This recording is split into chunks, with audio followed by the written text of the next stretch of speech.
The first Berserker Khazan on Steam Deck, thanks to NEXON for providing a code of the game. So this game has been verified, yeah, I think for a while already. We had a demo a couple months ago, which is pretty early for a demo in my opinion, for the first map.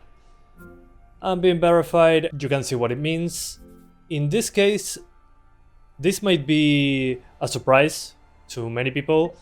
First of all, it's Unreal Engine 4. I was expecting stuttering, honestly, all things considered, but my main issue with the game was that much of the options menu was locked off on Steam Deck.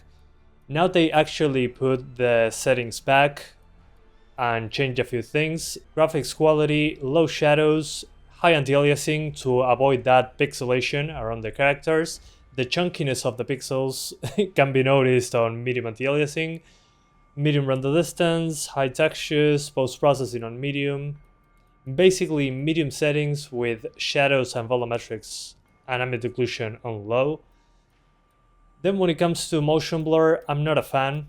So if you want to use it, it's okay, but I rather avoid it, VSync off. DirectX 11, you can also use DirectX 12, but DX11 has been working pretty well on the GPU side. And then we get the resolution scale. So the thing that is missing from this menu, like in the demo, is the choosing XeSS, FSR2, or I think it's TAAU. In this case, they added a resolution scale option from low to max. Max seems to be native resolution. High seems to be quality upscaling. And the upscaling they're using, I think, is actually FSR2. Unfortunately, if you want the full options menu, go into the settings, properties, and in general, scroll down to launch options and make sure it says Steam Deck equals 0. Exactly like I typed it over here, and this will give you the entire options menu once you relaunch the game. Personally, I think what they already put in the game itself is good enough. Now that they added a resolution scale option.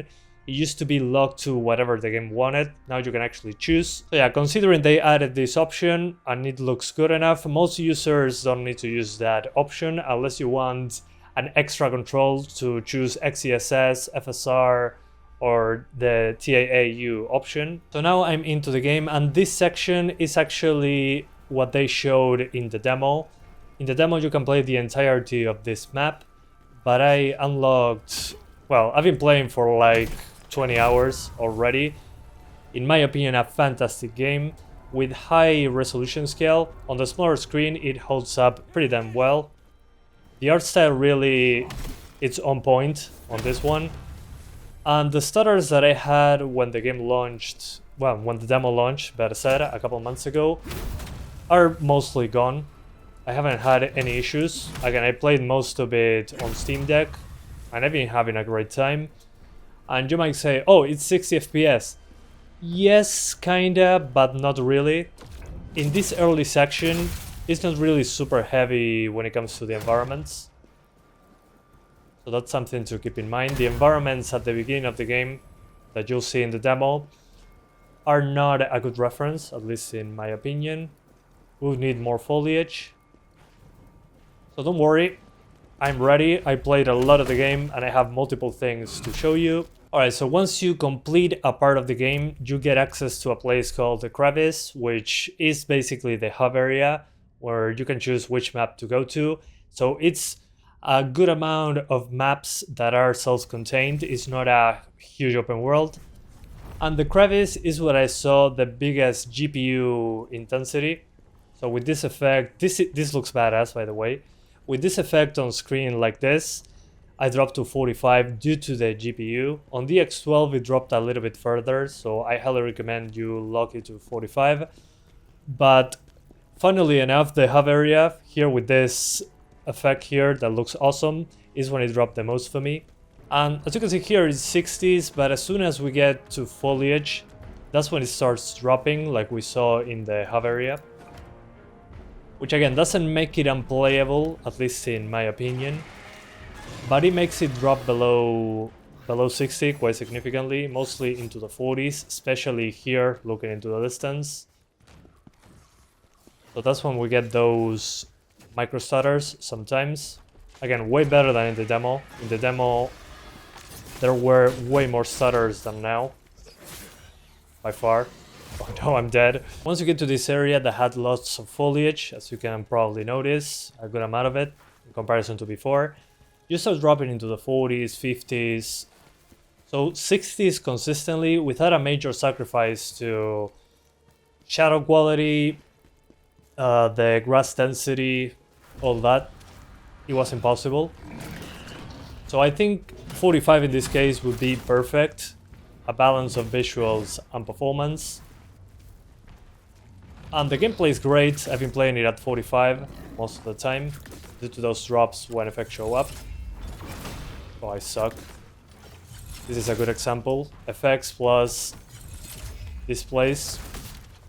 Alright, so welcome back to the first Berserker Khazan, but now on the handheld mode, I locked it to 45 FPS, as you can see here in this menu.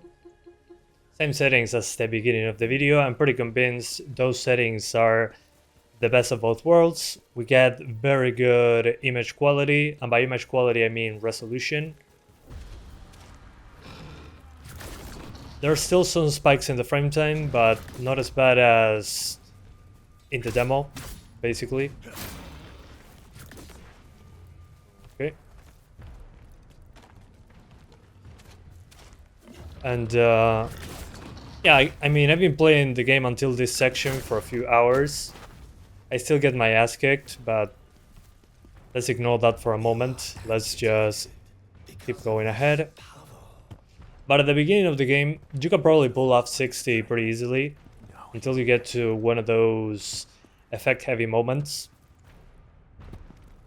But as soon as you get to this more foliage-heavy area with more stuff into the distance that can be seen, let me skip the cutscene.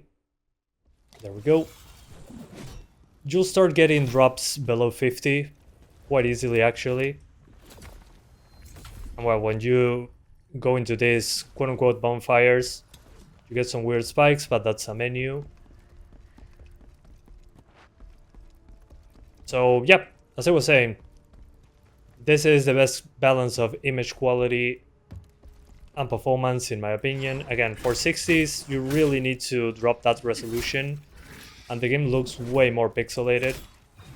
If you might say, oh man, yet another Souls-like game, and I agree, I'm fatigued from Souls-like, really fatigued, but this one feels different. Different in a way that it doesn't crush you by making you lose a lot of progress when you die. You actually still get some experience points, quote unquote, even if you die fighting a boss or something.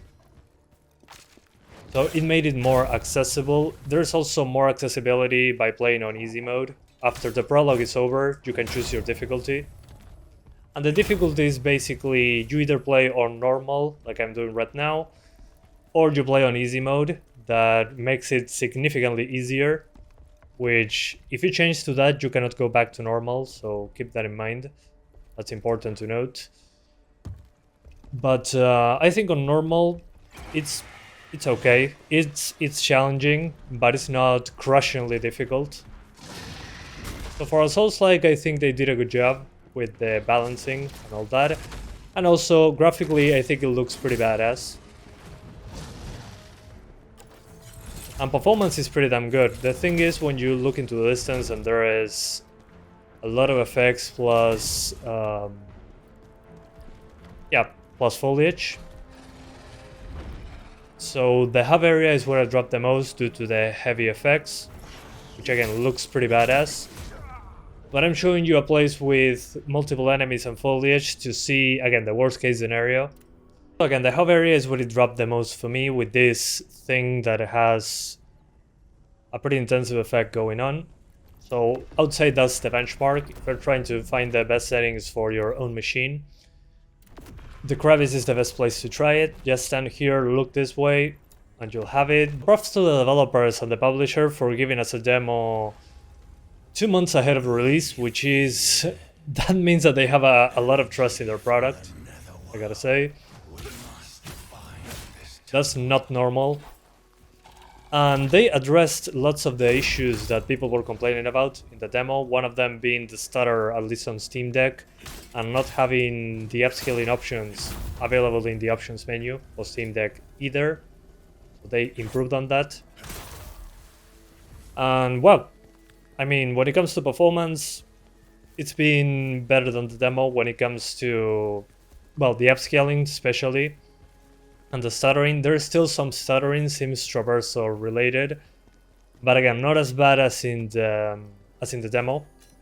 So they improved significantly in that front, and the rest of the game, really, for the 19 to 20 hours that I played of it, it's been fantastic with 45 FPS.